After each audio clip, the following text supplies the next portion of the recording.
first of all, Anil, thanks for having us here. Um I think one of the questions that we sort of constantly get asked about ViewClip is, why did you guys take so long to join this entire OTT party?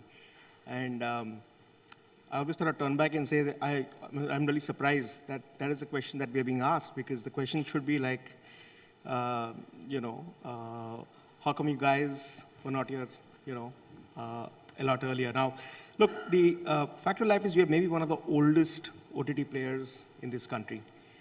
We started our business in 2008, so we are like literally the venerable granddaddies of this entire business. Um and we've primarily been, I think, a B2C player, where we've really actually gone out and powered a whole bunch of carrier portals. And that's really been the core of our business till about a couple of years back. Um, we sort of attracted PCCW, who sort of joined forces with us. And at that point of time, we sort of decided that this was the right time for us to actually flip gears and also enter into the B2C space. Uh, and I think that's also driven by a realization that we believe that this OTT market is not a single homogeneous market, as a lot of people like to believe. We believe that this is a three-tiered market. There is a bottom of the pyramid market, which is what we call the mass market. There is a mid-market, really, which is the type of market that is being catered to, typically by mobile consumption and by apps. And then there is a top end of the pyramid, that we're really yet to see evolve over here, but we think that is actually going to happen. And that's the reason why we are here, to really participate in the broad spectrum of this market. We currently have offerings in the bottom of the pyramid in terms of the B2B mass market offering. We have been right now in the mid-market, as we like to call it, for the last year and a half. And watch out for more. Fantastic. I believe you've got a massive war chest. Apparently, Nikhil was quoted as saying that he spent about $100 million so far since PCCW came in.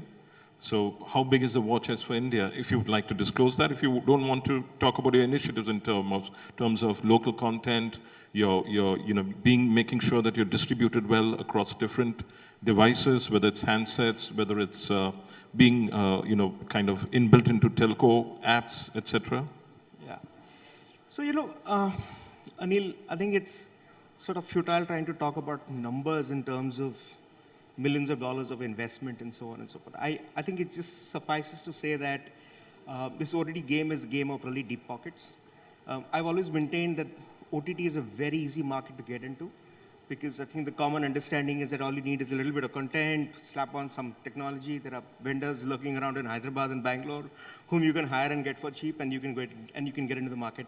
But OTT is a very, very difficult market to stay in. And I think, a lot of players who are there in this market have sort of actually begin to sort of, I think, understand that.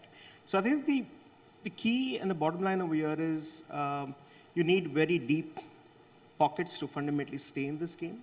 How deep? How deep? What number would you put, and what time frames? I wish I was a clairvoyant, but I don't think I can honestly put a number to that. But needless to say, I maintain this is not a P&L business. This is a balance sheet business, right? And you've really got to have fairly deep pockets, and you've really got to have a very entrepreneurial attitude in terms of trying to win this market. If you try to play by the known rules of how these businesses are built, there is only one thing that is going to happen: you're going to lose. So I think, given that, we have our own game plan in terms of this market. Our belief in terms of content is that people expect a very, very different set of content from a premium OTT player. So there is UGC and the YouTube type of content at one side, and then there is TV broadcasting and cinema content, frankly, at the other. What an OTT, what consumers expect of an OTT play is really something in the middle, right? They want content that is high quality, that is potentially cinematographic in terms of finish, in terms of look and feel. And more importantly, for the target audience that we are after, which is frankly the millennials, they want content that is real, right? They want content that sort of reflects aims, their aims, their aspirations, and and stuff like that. So I think you got to be very, very careful in terms of how you really go about executing your content game with, I would say, the mantra in terms of being fresh and contemporary. Secondly, we believe regional is really an important play. And we were actually the first to actually launch Telugu regional content a couple of months back. And pretty much, I think that sort of took the industry a little bit by storm, because what we actually put in over there was very, very high quality. It was content that we produced along with Annapurna Studios. And that type of content on the original space is something that had honestly not been. The name of the shows were Peri and Perigula. Peli and Peligola, yeah. Peligola and, yeah, I'm sorry, I sort of keep muddling up those names myself. But yeah, I mean, it's been pretty high quality content in terms of regional. So I think those are our two big focuses in terms of content. And what kind of traction did you get for those shows? Look, I'm not going to again drop numbers, but let me tell you what we did. It was really very interesting. Our entire philosophy towards this game of OTT is that it is not, it's not exactly like a one-night stand. It is a hare and a tortoise game, but with a bit of a difference. We don't believe slow and steady is going to win. We believe smart and calibrated is going to win. Smart and? Calibrated is going to win, right? So when we actually launched our first suite of originals in the month of April, people were surprised when they said, hey, Vishal, there is no brand campaign. Hey, there is no full-page DOI. What are you guys up to? And what we actually did over here was to very simply put the content into the market, use all organic means to sort of try and see what the traction on that content was. Ran that content, frankly, for a 10-week period, which is when we actually released all of this content and came back absolutely beaming in terms of the results. Because the traction numbers that we were seeing over there were completely mind-boggling as far as we were actually concerned. And if they say proof of the pudding is in the eating, we've actually come in and post that actually commissioned another 8 originals in that 35-day time span that we finished off our first run on. Right? When do we see these rolling out, the 8 ones? And are they with the same studios? Are they new studios? So look, if it ain't broke, why fix it? So yes, Vikram Bhatt did a couple of products for us, that is Gerhaya and Spotlight. We've actually commissioned him again for another 2 products that will be out in the 4th quarter of this year. And I think pretty much you will see this new suite rolling out from the month of September onwards. We continue to, to sort of sharpen our focus on the regional market. We will be adding regional markets to our suite. We continue with our focus on Telugu. And, you will see some really high quality content coming out again, even for those regional markets. You were mentioning that you're actually going to do dual language production. Is it going to go beyond dual language when you're doing a Hindi kind of a show? Because that's what you mentioned to me some time back. Yeah, that's right. So I think, really as part of, I think our overall DNA of, experimenting, in our first round, what we actually did was to sort of create content specifically for Telugu and then create content for Hindi. We've done dubs, we've done crossovers. We're actually studying how that market reacts, what the uptake on that type of content is. In the next phase, what we're actually doing is doing bilingual productions, right? It could make sense from an advertiser point of view. It could make sense from a marketing economics point of view. So I think like any good old internet company, we are really open to a lot of experimentation. Bilingual production is frankly one of them. So I don't think the die is set as yet. We're still sort of in a pretty much in a discovery mode on these types of things, and we will continue to experiment. All right, some numbers on your MAUs and your DAUs, and downloads. I mean, I think downloads is not really a figure, as Jamie said, we should really look at it. Yeah, actually we hate downloads because downloads is really it's a bought number. I think anybody can actually go out and buy those numbers. I think as a company, we're very focused on metrics that cannot be bought. The type of metrics that we're really focused on are, UVs. The type of metrics that we're focused on are minutes per UV. The type of metrics that we're really focused on is returning users. So those are the 3 sets of metrics that I think we are absolutely concerned about, because those metrics you cannot buy. Those metrics, you have to sort of actually earn. from the consumer. I think on all of these three, we are pretty much, I think, top of the chart in terms of these numbers. We have minutes of usage in excess of 100 minutes. We have 100 minutes a month. 100 minutes a month. We have people coming back to us at least 6 to 7 times in a month to actually view content.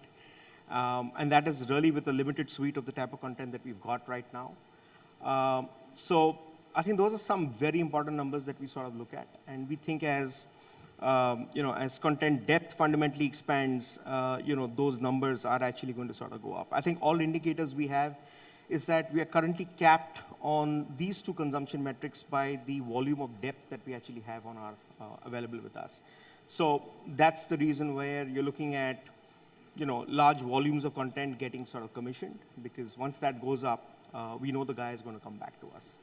Sure. So you mentioned there were about 4.5 million active users a month?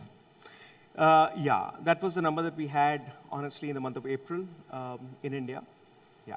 But has it gone up or because? Yeah. Now, obviously, those numbers have moved up, I think, very significantly, because April was when we just about started out with the original content. Those numbers are significantly north. That means somebody who's visited once a month, that's your active user. Yeah, we are sort of, I think like the previous speaker pointed out, everybody's got their own definition. We've sort of tried to stick to, the most acceptable definition, which is somebody who's at least come in and consumed a video at least once a month. So not just somebody who's come in and just opened your app, but somebody who's come in and actually consumed a piece of content. So I think, I think we are sort of, pretty clear in terms of, the type of standards we want to apply to us in terms of, I think, measurement. And honestly, I think this session that you had before with Bach coming in, I think is really going to be very interesting to see what actually happens over there. Thank you. Now, coming back again, so what lessons have you learned in terms of distribution, the customer's propensity to pay, content creation, technology? Sometimes acquiring a customer is not worth it. That's what some players are discovering. So the acquisition costs can go haywire, set your entire game plan haywire. Yeah. So I think, Anil, that's lots of questions in that one question. So let me try and see whatever I can remember, and I can answer them one by one. So look, our philosophy in terms of distribution is to honestly go where the customer is. And therefore, what we have really followed is really been a multi-headed distribution strategy, where we have content that is housed on our apps. We have content that is housed on our browser. We incidentally believe that the browser still has a very, very important role to play, especially for certain types of content and specifically, for certain types of devices.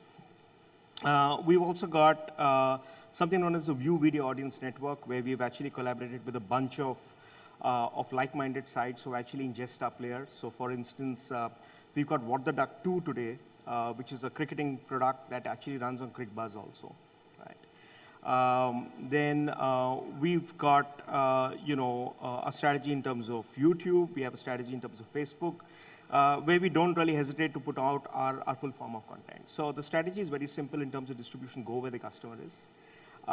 In terms of relationships, we've really looked at deep relationships. So we have a very deep relationship with Samsung, where every Samsung device that's been shipped out since, I think, November of last year has the View SDK ingested in every device as part and parcel of the My Galaxy 2.0 product. So it's a bit of a Trojan strategy, which means you're sort of present on the best Android device that is actually available out there in the market. But like I said, I think the underlying philosophy is don't try to pull them in, go also where they are. And that is a strategy that we are pretty much, I think, going to actually continue. I think coming to your question in terms of acquisition and acquisition costs, it is a fairly bloody game, I think, at this particular point of time. Let's face it, your economics are going to tend to infinity. I think the only way in which any OTT player can counter that is frankly to really focus on the depth of engagement that he's actually got. So there are two philosophies that drive us over there. One, either I get you in and make sure that you stay with me for a prolonged period of time and you keep coming back to me. So over there, a strategy in terms of a sustained content release calendar actually works really well. Or I get you in and make you consume as much as you can within a short period of time because I can't really stop you from going.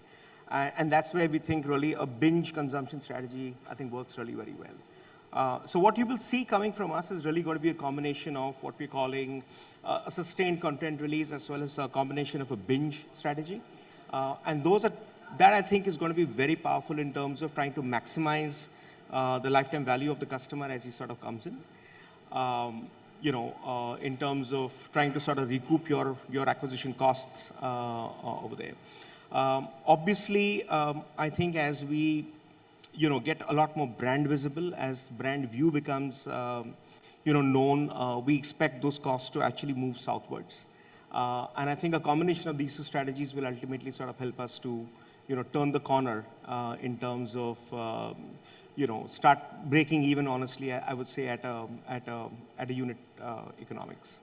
Great. So what's the sweet spot for a price that a customer can pay? You're charging $99, apart from the free content that you're giving out to a premium subscriber. So is that a sweet spot? Or is the Amazon price a sweet spot, which is about $40 for the first year that they've announced? What's the sweet spot? The sweet spot is like saccharine. If you have too much of it, it's going to be very bitter. So, look, our belief over here is customers are going to pay you for value, right? I mean, Indians paid 350 crores a few months back to watch a man beat up his daughters to make them a wrestler, right? And that's really about dangle. So people do pay for content. Even the Chinese paid a lot of money for that. Even the Chinese paid they paid a lot of it. And I believe 700 million Indians pay for a cable connection. We think the fundamental point over there is really not about whether the customer is willing to pay or not and what he's willing to pay. It's primarily about the value that he's actually seeing from what you're actually giving him. And we want to keep that power to decide and to choose honestly in the hands of the customer. So our strategy is out and out a freemium pricing strategy. We believe that we will continue to give the customer the best possible value in terms of content. He can come in and consume it without any barriers.